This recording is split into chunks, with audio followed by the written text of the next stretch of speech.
লংকাৰ অধিপতি ৰাক্ষসৰ ৰজা ৰাৱণক চিনি নোপোৱা হয়তো কোনো নাই।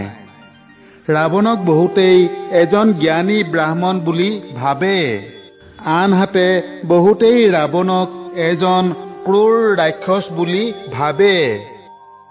এই কথা সকলোৱে জানে যে ৰাৱণৰ 10টা মাথা আছিল, যাৰ বাবে ৰাৱণক দশানন বুলি কোৱা হয়। কিন্তু আপোনালোকে জানেনে ৰাৱণৰ এই 10টা মাথাই কি বুজায়? ৰাৱণৰ 10টা মাথাৰ মহত্ব কি? আজি ৰাৱণৰ 10টা মাথাৰ অৰ্থৰ বিষয়ে কিছু কথা ক'বলৈ লৈছোঁ।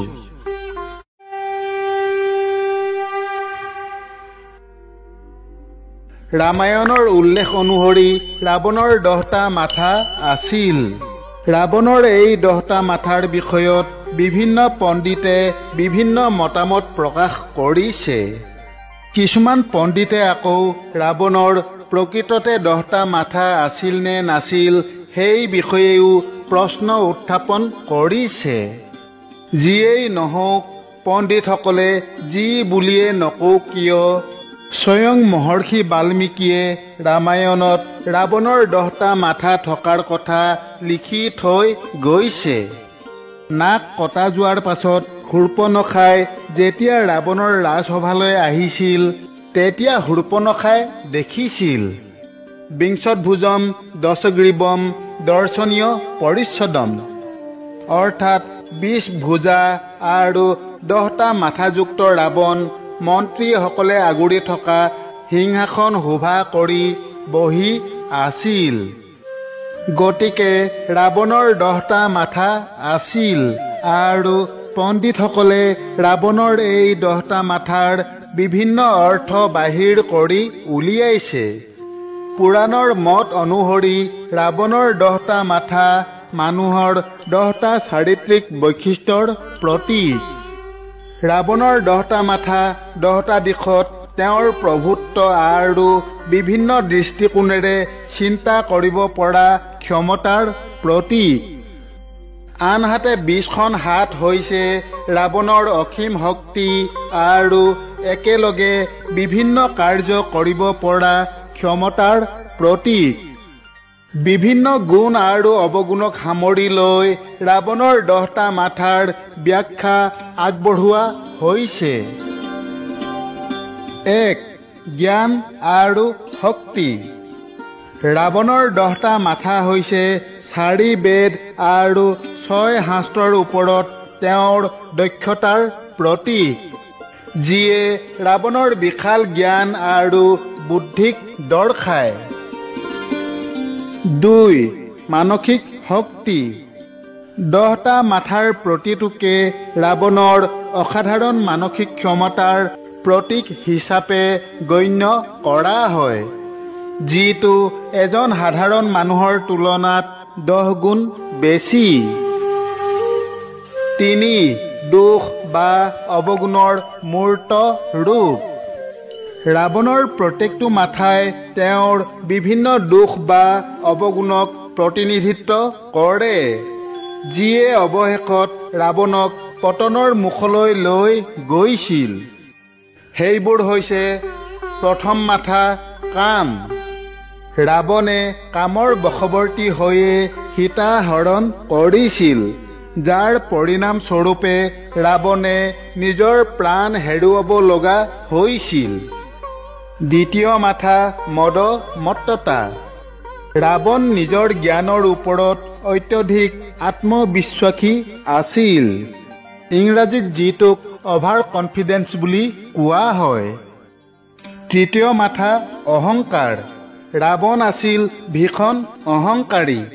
তেওঁ নিজকে সৰ্বশ্ৰেষ্ঠ বুলি ভাবিছিল। সেইবাবেই তেওঁ ভায়েক বিভীষণ, কুম্ভকৰ্ণ, পত্নী মণ্ডোদৰী, পুত্ৰ ইন্দ্ৰজিতৰ কথাত কোনো গুৰুত্ব দিয়া নাছিল আৰু ৰামৰ বিৰুদ্ধে যুদ্ধ অব্যাহত ৰাখিছিল। চতুৰ্থ মাথা লোভ। ৰাৱণৰ লোভৰ কোনো সীমা নাছিল। সেইবাবেই তেওঁ সীতাক হৰণ কৰি নি অশোক বনত বন্দী কৰি ৰাখিছিল। পঞ্চম মাথা ক্ৰোধ। ৰাৱণৰ ক্ৰোধৰ বিষয়ে সকলোৱে জানে। ভনীয়েক শূৰ্পণখাৰ কথা শুনি সত্যাসত্য বিচাৰ নকৰি ক্ৰোধৰ বশৱৰ্তী হৈ প্ৰতিশোধ স্পৃহাত উন্মত্ত হৈ ৰাৱণে সীতাক হৰণ কৰিছিল। ষষ্ঠ মাথা মোহ। ৰাৱণৰ সমস্ত জাগতিক বস্তুৰ প্ৰতি মাত্ৰাধিক মোহ আছিল। সেয়েহে এই মোহ বজাই ৰাখিবলৈ যিমানেই তললৈ নামিব লগা নহওক কিয় ৰাৱণে তাৰ বাবে কুণ্ঠাবোধ কৰা নাছিল। তাৰ প্ৰমাণ পোৱা যায় তেতিয়া যেতিয়া ৰাৱণে বালিৰ লগত যুদ্ধ কৰিছিল। সপ্তম মাথা মাৎসৰ্য বা ঈৰ্ষা। আনৰ সফলতাৰ প্ৰতি ৰাৱণৰ মনত সহজেই ঈৰ্ষা জাগ্ৰত হয়, যাৰ বাবে তেওঁ আনৰ বস্তু হস্তগত কৰিবলৈ চেষ্টা কৰিছিল, অথচ যিটোৰ ওপৰত তেওঁৰ অধিকাৰ নাছিল। এই কথাৰ প্ৰমাণ পোৱা যায় যেতিয়া ৰাৱণে নিজৰ জ্যেষ্ঠ ভাতৃ কুবেৰৰ পৰা লংকাৰ সিংহাসন কাঢ়ি লৈছিল। অষ্টম মাথা জড়তা। ৰাৱণৰ ওচৰত আনৰ ভাল পোৱা বেয়া পোৱা কথাটোৰ কোনো গুৰুত্ব নাছিল। সেয়েহে ৰাৱণে বলপূৰ্বকভাৱে ৰম্ভাৰ সতীত্ব নাশ কৰিছিল। নৱম মাথা ঘৃণা।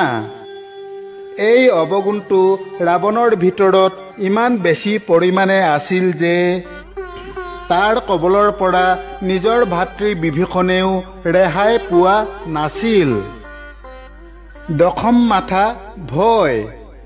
ৰাৱণে নিজৰ প্ৰতিষ্ঠা আৰু সম্পত্তি হেৰুওৱাৰ ভয়ত ভুল পদক্ষেপ ল'বলৈ বাধ্য হৈছিল। ৰাৱণ অসীম জ্ঞানী আৰু অপাৰ শক্তিৰ অধিকাৰী আছিল। অসীম জ্ঞানী হোৱা স্বত্তেও ৰাৱণৰ 10টা মাথা আছিল, সমস্ত জাগতিক চাহিদাৰ প্ৰতি কামনা বাসনাৰে ভৰা। ৰাৱণৰ স্বভাৱত কোনো বিনম্ৰতা আৰু কৰোণা নাছিল। অৱশেষত ৰাৱণৰ কামনা, অহংকাৰ, ঈৰ্ষা, ক্ষমতাৰ লোভ আদিয়েই তেওঁৰ পতনৰ কাৰণ হৈছিল। যেতিয়া ৰাৱণে ৰামৰ পত্নী সীতাক হৰণ কৰি লংকালৈ লৈ গৈছিল। বান্ধৱসকল, আশা কৰোঁ আজি ৰাৱণৰ 10টা মাথাৰ বিষয়ে জানিব পাৰি আপোনালোকৰ নিশ্চয় ভাল লাগিল। আগলৈ অন্য এক নতুন কথাৰ সৈতে পুনৰ লগ পোৱা আশাৰে তথা আপোনালোক সকলোৰে কুশল কামনাৰে আজিলৈ সামৰিছোঁ। ধন্যবাদ। জয় শ্ৰীকৃষ্ণ।